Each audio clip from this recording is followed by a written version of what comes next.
Of mankind, we may say in general that they are fickle, hypocritical, and greedy of gain. This was said by Niccolo Machiavelli, who was a Florentine diplomat at the turn of the 15th century. Born May 3rd, 1469, Machiavelli was born into a middle-class family. The Machiavellis were a former aristocratic family, and at that point in time, the Florentine government was ruled by the Medicis. At the time of Machiavelli's birth, and until he was in his 20s, the Medici family was headed by Lorenzo the Magnificent, having earned that title by investing in the arts. Throughout his childhood, Machiavelli took a keen interest in the classics, which is ancient Greece and ancient Rome. And this significantly impacted his later views and his later writings. In 1492, Lorenzo the Magnificent passed away, and his successor, Piero de' Medici, was not quite as good at it as his father. And in 1494, Charles VIII of France invaded Florence, and Piero retreated. He just gave up Florence, and because of this, the Medicis were exiled from Florence because there was a rebellion because, well, why are you giving our city away? And so 2 years later, or sorry, not 2 years later, that was 2 years after Lorenzo passed away. After the Medicis were ousted from Florence, Friar Girolamo Savonarola was put into power. And this guy, he was a friar, first off, and he was a very traditional Christian. He did not like humanism, he did not like the arts, and he was very much believed in burning art and burning books that were not holy, pretty much. And so the Catholic Church in Rome didn't like him. The Florentines came to dislike him as well. And so in 1498, he was accused of heresy and burned at the stake. This left a political window open for a revolution, and that is when the Florentine Republic was put in place. Having had a government position under Friar Girolamo, sorry, it's an Italian name. I'm not Italian, but Machiavelli had a government position under that government, and so because of that, he was promoted by the Council of 80 of the new Republic to be the Secretary of the Second Chancery, which essentially meant he was part of a group that was dealing with foreign affairs as well as military, the Florentine military. And shortly after, he was again promoted to the Ten of War. I believe I've also heard it called the Ten of Liberty, which essentially he continued dealing with the same stuff, but now he had executive power. And we're not really sure why he was, promoted so quickly, because at this point he was still in his mid-20s, and that's really high up positions for someone that young, and there's no evidence that there was any track record of him being amazing at these things. But he was. He went on many diplomatic missions all around Italy. He met many significant leaders at that point in time. He met Louis XII of France, Cesare Borgia, Pope Julius II, someone from the Aragon family, who were in southern Italy, I believe. These people were significant at that point in time in Italy, and he got to spend time with each of them, and he observed their military and political strategies, which was a big deal for shaping his beliefs on the matter, which he eventually wrote in The Prince. Which brings us to this. In 1512, the Spanish army attacked Florence, and they I believe they were working with the Medicis. And so the Florentine Republic was dissolved, and Lorenzo de' Medici returned. Not Lorenzo the Magnificent, because he's dead, but his grandson, Lorenzo. They came back, but they kind of came back, hey, we're willing to work with the government. We see what you guys have done here. We see you guys like them a lot more than us. so we're willing to work with you. But then eventually, the Medici family got scared of rebellion, of, hey, if we're not like trying to force our way into power, they're gonna exile us again. So they took full power of the government. They got rid of the old system, and they purged the government of any Republic supporters, including Machiavelli.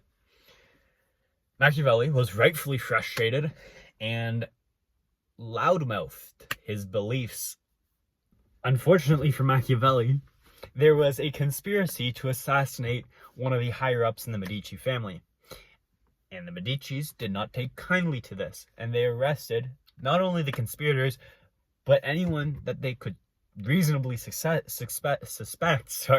for conspiracy, which included anyone who had badmouthed the Medicis, including Machiavelli. So Machiavelli was imprisoned and tortured. He was tortured. That's a big thing. He was tortured, but eventually he was released because there was no significant ties to any of the conspiracies. Once he was released, he was exiled from Florence, and so he moved 7 kilometers outside of the city to his family home, where he looked after his own family because he had 6 kids, I believe, 4 boys and 2 girls, with his wife.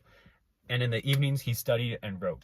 And it was during this time that he wrote the Discourses on Livy, the History of Florence, and the Art of War. Not Sun Tzu, but his own. And most importantly, he wrote Il Principe, or The Prince in English. This is what he is known for. This is the book that made him famous. Though unfortunately, he didn't get to see this fame because he died in 1527, and the book was published in 1532. Which is important because it helps us figure out kind of what his motivations were, which we're not going to cover in this video because there's a lot of different interpretations and they get quite complex at certain points.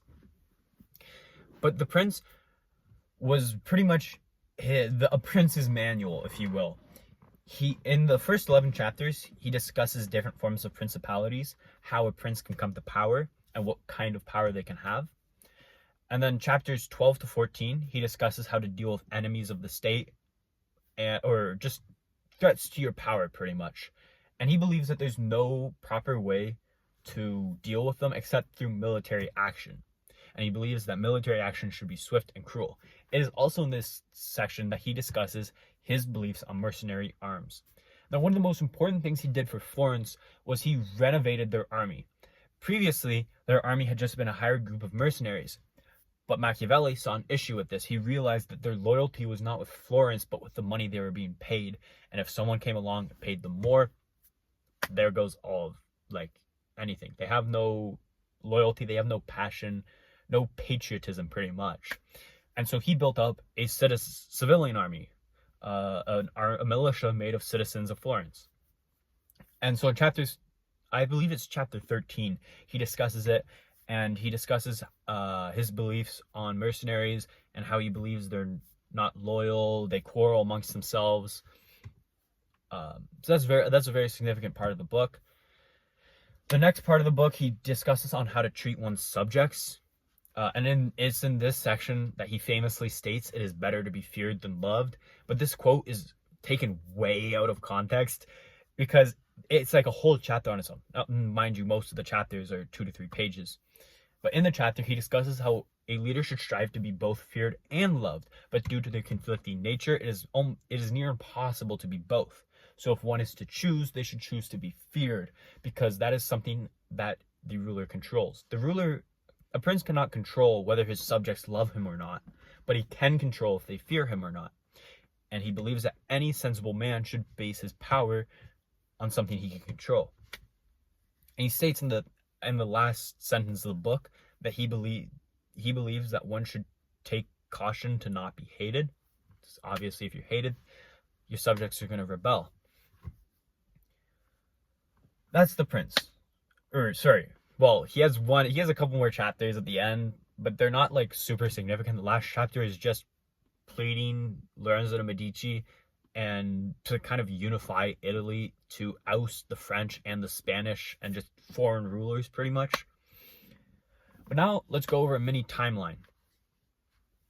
So the first significant event in this 4-event timeline is the establishment of the Florentine Republic in 1498.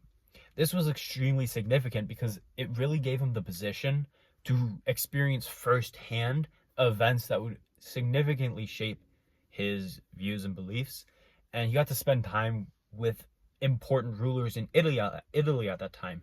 And one of those important rulers, one that Machiavelli loved, was Caesar Borgia, which brings us to our next point. In 1502, Machiavelli spent a few weeks, I believe, with Caesar Borgia. And around this time, Caesar Borgia had some of his commanders conspire against him. They wanted to kill him for their own gain. But word got to Caesar Borgia that these commanders were trying to do it, so he extended an offer to them. If you stay loyal to me, I will provide you with many different rewards. And they accepted. And eventually, a formal treaty of reconciliation was signed. However, Caesar Borgia, whose motto was Aut Caesar aut nihil, which translates to either Caesar or nothing, was not known for his forgiveness. And so, he lured 2 of the commanders to the town of Sinigalia, where on January 1st, 1503, he had them tied back to back, a cord wrapped around their throats, and the cord tightened with an iron pipe until they had both suffocated to death. In the following month, he had the other 2 commanders garroted.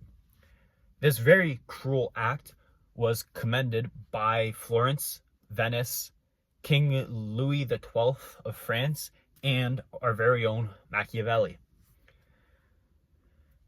The next significant event is in 1512, the Spanish invasion of Florence, which put the Medicis back in power. This is a very significant event because this is the Medicis being put back into power was what got Machiavelli kicked out of prison and arrested, which was significant because not only did it lead to him writing the book, which is dedicated to Lorenzo de' Medici, but it also meant that now he had the time to write and research and stuff. He wasn't off doing diplomatic things.